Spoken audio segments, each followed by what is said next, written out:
नमस्कार मित्रों, पिनाकी आश्रम भीनमाल में आपका हार्दिक स्वागत, अभिनंदन। आज हम किसी विशेष टॉपिक पर चर्चा करेंगे, मुद्दे पर चर्चा करेंगे, जो है स्मार्ट रीडिंग कैसे करें। हम स्मार्ट रीडिंग के माध्यम से कम पढ़ के अच्छा परिणाम कैसे दे पाएंगे, किस प्रकार से पढ़े तो बेहतर परिणाम मिल सकता है। इस बात को स्मार्ट रीडिंग के दायरे में आती है। तो हम शुरुआत करते हैं एक अच्छे कोटेशन से कि जितना बड़ा संघर्ष होगा जीत उतनी ही शानदार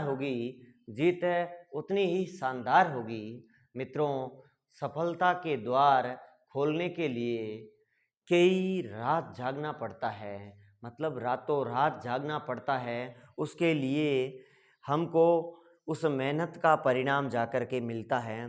तो मित्रों, विवेकानंद जी के इस कोटेशन के साथ में हम शुरुआत करते हैं।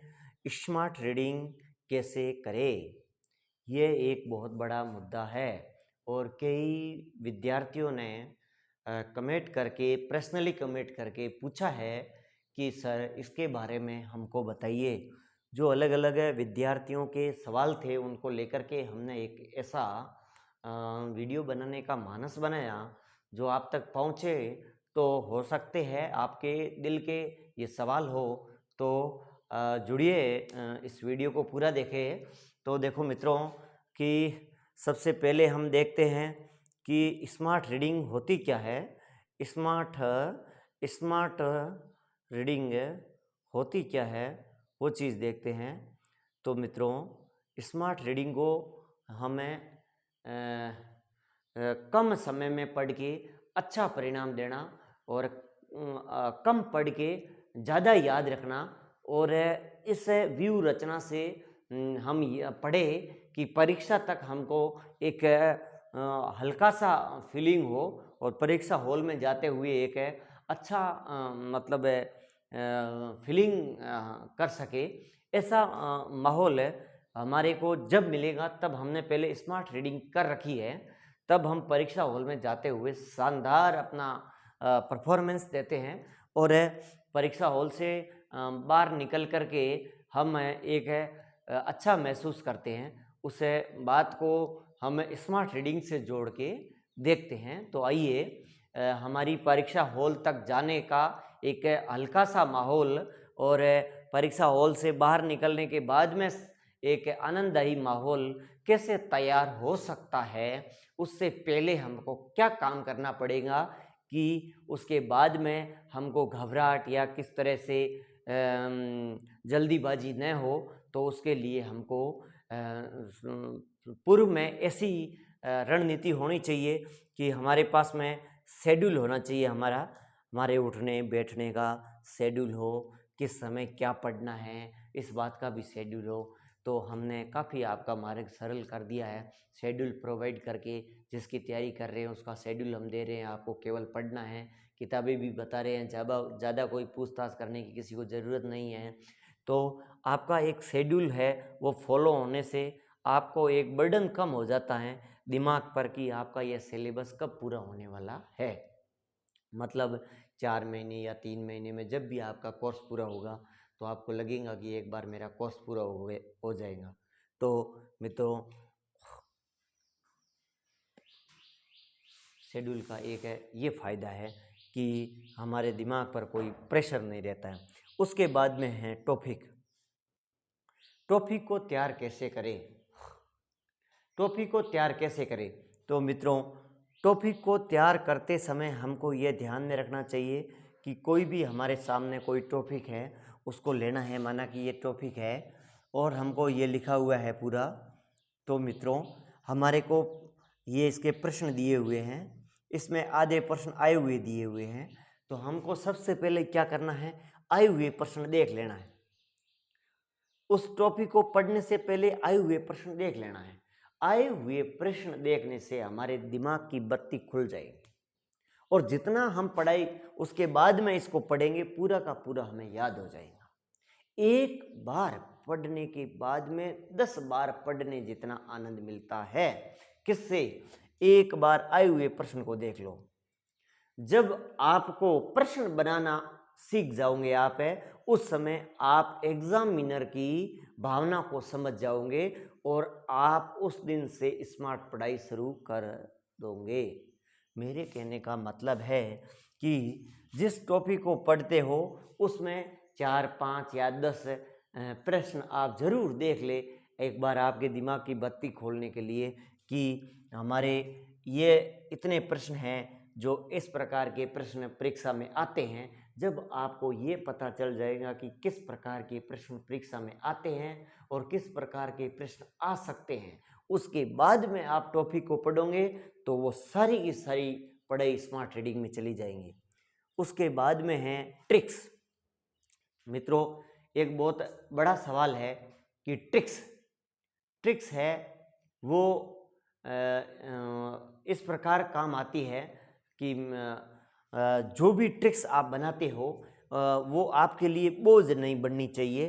कहने का मतलब है कि कोई भी ट्रिक्स आप बनाओ ना तो वो आपके लिए बोझ नहीं बननी चाहिए। इसका मतलब ये है कि सबसे पहले तो कोई चीज़ पहले वर्ण पे जैसे स आ रहा है, उत्तर में भी स आ रहा है, तो उसको आप पकड़ लीजिए, स को पकड़ लीजिए। उसके बाद में कोई रंग, रूप, आकार, प्रकार जो भी आराम से, मतलब कहने का मतलब ये है कि जो आराम से ट्रिक्स बनती है ना, संख्या में बराबर है कोई चीज़, या फिर रंग में बराबर है, रूप में बराबर है, या कोई पहला वर्ण बराबर है, इस प्रकार का रंग, रूप, ढंग, आकार, प्रकार ऑटोमेटिक चीज बनती है ना, उसको बना करके ही ट्रिक्स में इंक्लूड करें। और ऐसे हर चीज में ट्रिक्स नहीं बनानी चाहिए। कोई कोई चीज है जो आपको याद नहीं होती है उसमें ट्रिक्स बनानी चाहिए। जैसे कि किसी में आपको दो चीज है तो उसको एक को ढंग से याद कर लो, दूसरी अपने आप याद हो गई।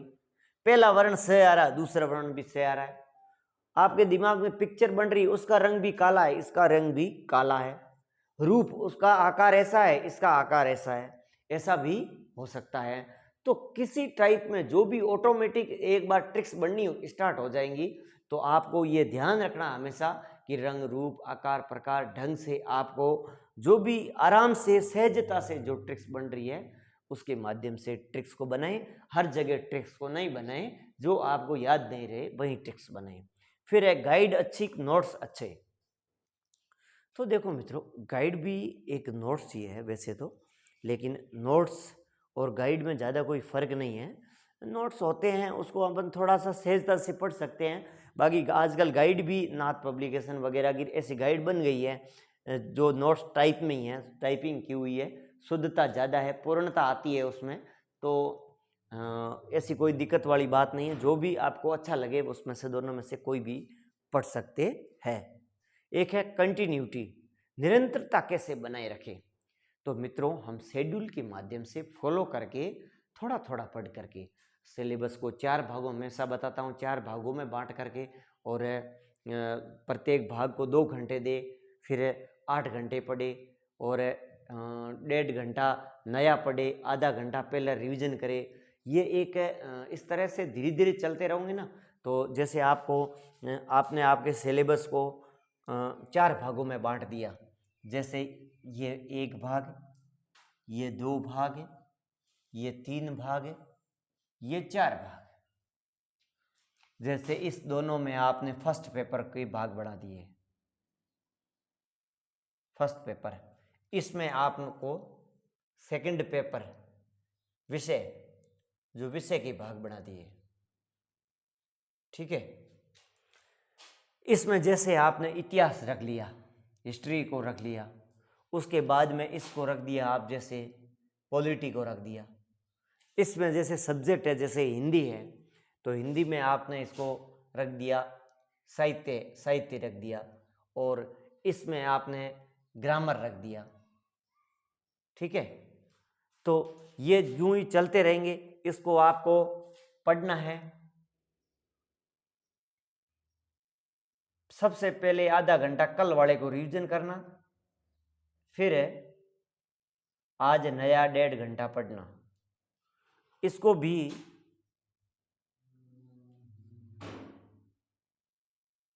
पहले आधा घंटा कल इसमें पढ़ा था उसको रिवीजन करना, 1.5 घंटा नया पढ़ना।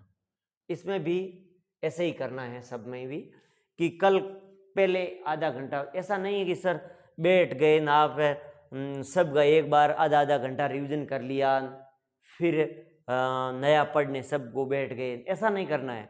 अलग अलग भाग को लेना है। सबसे पहले इसमें इसको लेना है तो इसको आधा घंटा रिवीजन करना है, इसी के अंदर फिर है नया पढ़ना है 1.5 घंटा। फिर कोई इसको ले लो, इसमें आपने आधा घंटा रिवीजन कर लिया और फिर 1.5 घंटा नया पढ़ लिया, है ना। तो अपने अपने भाग में ही अपने अपने को रिवीजन करके और उसमें नया पढ़ना है। उससे 2-3 बातें जैसे रिवीजन करोगे तो कल आपने जो पढ़ा था उसको आज एक पूरा समझ में आ जाएगा। दूसरा, आज नया पढ़ रहे हो तो उसको आप एक आधार के रूप में मजबूती के साथ में नया चीज़ आपको याद होगी। तो बहुत फ़ायदे होते हैं शेड्यूल को इस तरह से पढ़ने से कि आपको भार भी नहीं होता है किसी चीज़ का कि कोई चीज़ हमारी आज नहीं पढ़ी गई है, चारों कोने चित हो रहे हैं तो आप एक संतुष्टि की नींद भी लेंगे। और कल वाला आज रिवीजन हो रहा है तो आपको कई चीज़ें ऐसी लगेंगी कि आज मुझे नया याद हो रहा है। और फिर आज 1.5 घंटा नया पढ़ लूँगे 5-7 पेज, इसमें भी 5-7 पेज पढ़ लिया, इसमें भी 5-7, ऐसे करके हो गए कम से कम 30-35 पेज हो गए तो संतुष्ट है। अब बैठ गए आप इस एक के ही 60 पेज पढ़ लिए एक दिन में, कल उसको रिवीजन कैसे करोगे? ये तो पूरा का पूरा उतना ही खाना खाइए जितना पचता है, और जितना आप कल रिवीजन कर पाओ उतना ही आज पढ़िए, ये सिस्टम रखिए। बाकी जो निरंतरता आप इस प्रकार से बढ़ते रहोगे तो धीरे धीरे निरंतरता बनी हुई रहेंगी। तो मित्रों, सबसे पहले हमें विशेष बात ये बताने वाले थे कि आपको हम शेड्यूल दिया फर्स्ट पेपर का फर्स्ट ग्रेड, उसको कैसे पढ़े। तो आपको 6 टॉपिक दिए हैं, 6 को आप सबसे पहले क्या करना, जिस टॉपिक को पढ़ रहे हो ना उसमें आए हुए सवाल जरूर देख लेना, उसके बाद में उस टॉपिक को पढ़ लेना। तो उससे 2-3 फायदे हो जाएंगे। एक तो आपको स्पीड से वो टॉपिक पूरा हो जाएगा, दूसरी बात है आपको याद भी बढ़ जाएंगे, याददाश्ती भी बढ़ जाएंगे उसमें। और चौथी बात, तीसरी बात, उसमें आपको एक ऐसा नहीं लगेगा कि भाई कोई चीज़ मैं अनजानी पढ़ रहा हूँ, आपको ये लगेगा कि हाँ ज़रूर ऐसा सवाल तो पिछली बार आया था तो इसमें भी बन सकता है। तो कई चीज़ों का फ़ायदा है। तो जब भी टॉपिक को पढ़ो ना तो एक तो आए हुए प्रश्न देख करके पढ़िए, जिससे आपको एक टॉपिक को कम समय लगेगा, टॉपिक अच्छी तरह से तैयार होगा, याददाश्ती उस टॉपिक में ज़्यादा रहेंगी। इस तरह के कई फायदे हैं जो आए हुए प्रश्न देख करके फिर टॉपिक पढ़िए और शेड्यूल के अनुसार चलिए और आराम से आकर के आश्रम के अंदर आपका टेस्ट दीजिए। ये जो पिनाकी आश्रम है आपके लिए आपके अपने क्षेत्र में आपकी सेवा में हाजिर है। ये कार्य जो आपके सहयोग से ही आगे बढ़ सकता है। तो आपका सहयोग हमेशा ऐसे ही बनाए रखें और आप और हम इसी शेड्यूल के साथ में अपने अपने कोर्स को लेकर के आगे बढ़ते रहें। धन्यवाद मित्रों।